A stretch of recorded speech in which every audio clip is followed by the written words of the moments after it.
શું ચંદ્રગ્રહણમાં ગર્ભવતી બહેનોએ બહાર ન નીકળવું જોઈએ? ના, આ ફક્ત એક માન્યતા છે અને આ માન્યતા આજકાલની નથી, વર્ષો પુરાણી છે.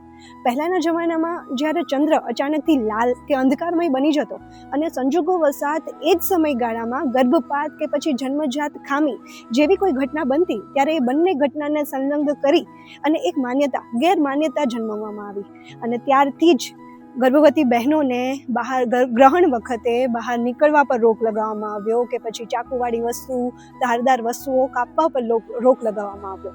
હકીકતમાં ખગોળીય દ્રષ્ટિએ જોઈએ તો ફક્ત એક ખગોળીય ઘટના છે કે જેમાં પૃથ્વી, ચંદ્ર અને સૂર્ય ત્રણેય એક લાઇનમાં ગોઠવાઈ જાય છે, કે જેને લીધેથી પૃથ્વીનો પડછાયો ચંદ્ર પર પડે છે અને ચંદ્ર લાલાશ પડતો કે અંધકારમય જણાય છે.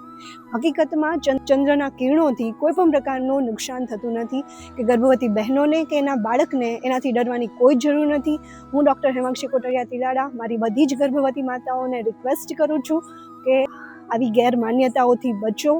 આસ્થા રાખવી એ સુંદર વાત છે, પરંતુ જ્યારે આરોગ્યની વાત આવે છે ત્યારે વૈજ્ઞાનિક દ્રષ્ટિએ સમજવું વધારે અગત્યનું છે. જય શ્રી કૃષ્ણ.